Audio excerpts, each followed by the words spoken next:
Hey guys, welcome to the third video on the introduction to organic chemistry. Now in this video we're going to be explaining the unique properties of carbon. Remember that carbon is the most important element in all organic compounds and it has some certain properties. So carbon is very important because of those properties, and those properties can be grouped into just four major parts. So we say properties, and then the first one is called catenation. The second one is called ability to form.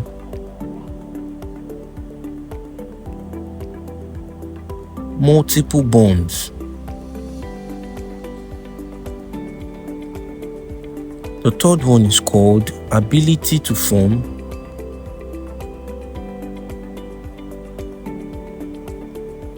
rings.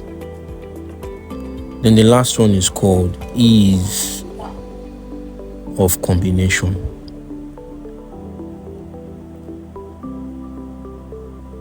Alright, starting from the first guy. The first guy is called catenation. So if you haven't heard of the word catenation before, I will be able to explain it well for you in this class so you can know it. Generally, catenation is the ability of an element to produce many atoms joined together by a long chain. That means an element has the ability to connect with itself, to join with itself in many forms as possible, or as many times as possible, to form a long chain. So you'd say ability of an element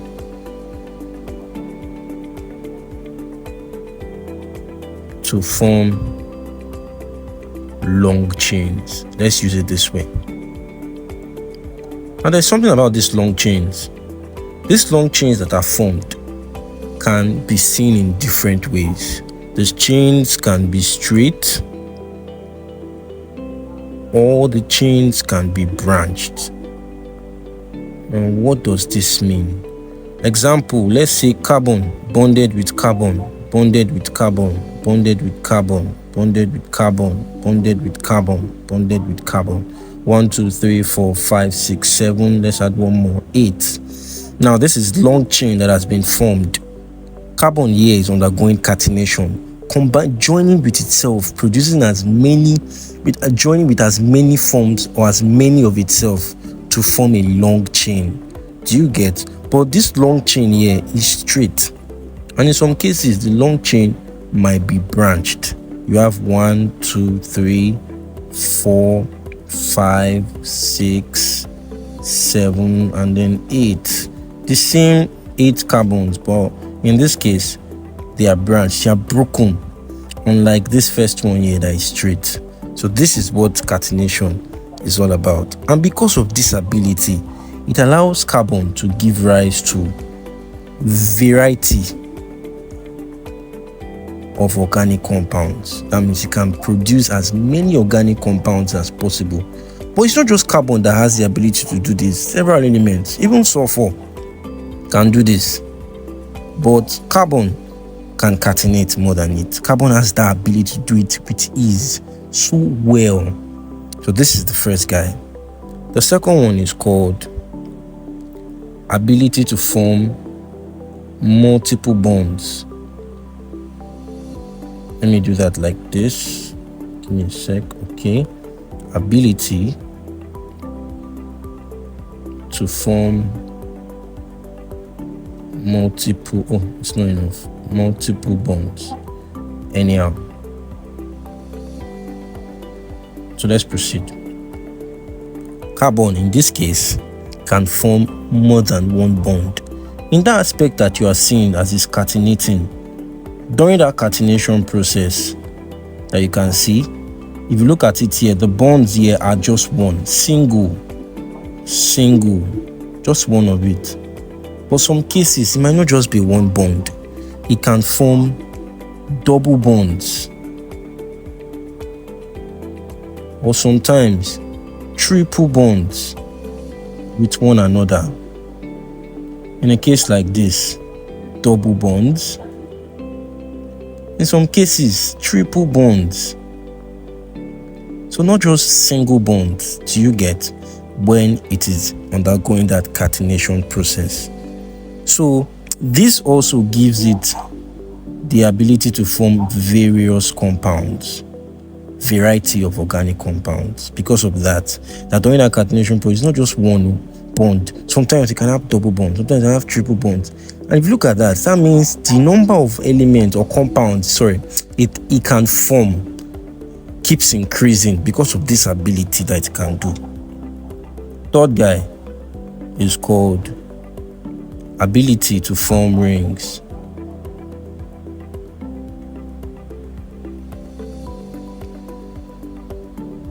Yep. Carbon also has this ability to form something called cyclic compounds. But not just any other cyclic compounds. These cyclic compounds have rings. They are in ring forms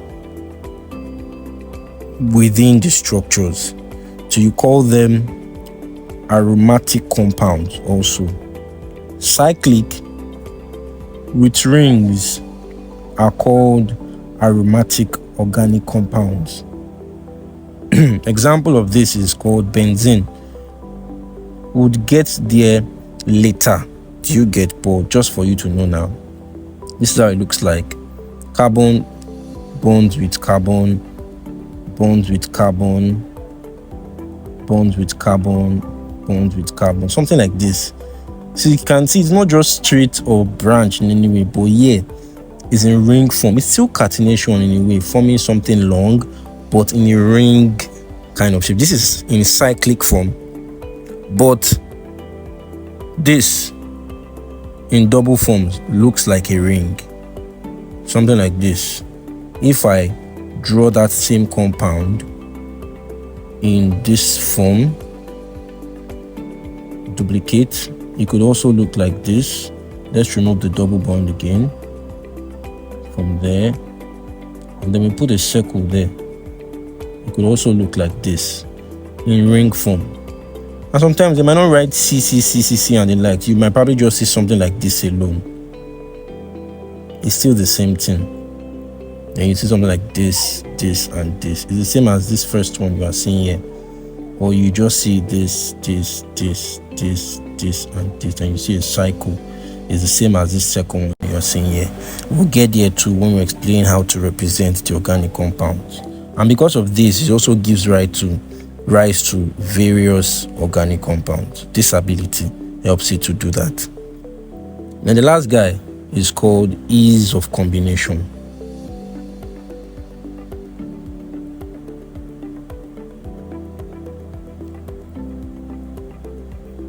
Now, the electronegativity is something called electronegativity.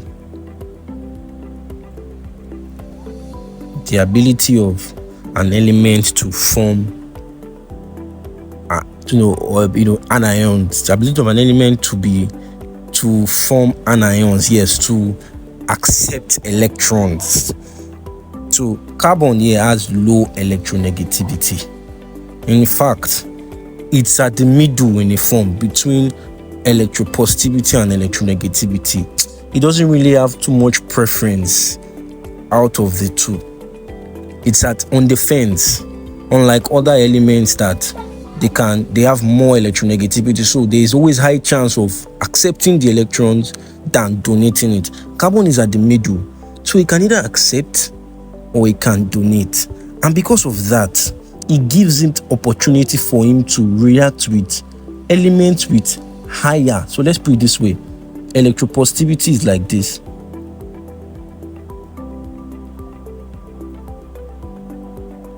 Electronegativity is here.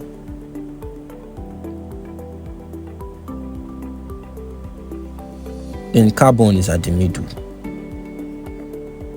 If carbon were highly electronegative, then you'd say it can only react with electropositive elements.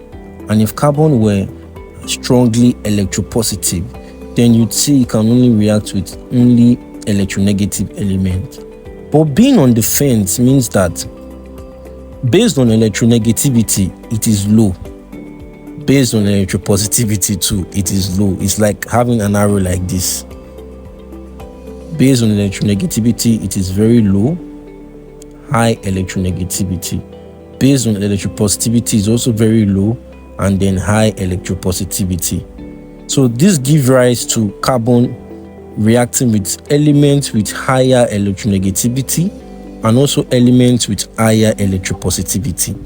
With reacting with elements with higher electronegativity, it will be acting as the cation, while the element will be acting as the anion. But if it is reacting with elements with higher electropositivity, it will now be reacting as the anion, while the element will be reacting as the cation. Means that this will not be the husband, carbon will not be the wife. Or in this case, carbon will be the husband, this will be the wife. So it gives it room to react with as many of various elements as possible to form various organic compounds. Like it's limitless. It can react with so many elements because of this. So that's why we call it ease of combination. You can combine with as many elements as possible with ease. So these are the properties that make carbon unique and suitable to form an organic compound. Because for it to be called organic chemistry, for us to have a particular course dedicated to study only organic compounds alone, it means that there are many. And for them to be that much, it means that there are some certain properties that this carbon exhibits to produce as many as possible. So it's that simple. So in the next video, we're going to be explaining the sources of carbon. See you in the next video. Have a lovely day. Bye.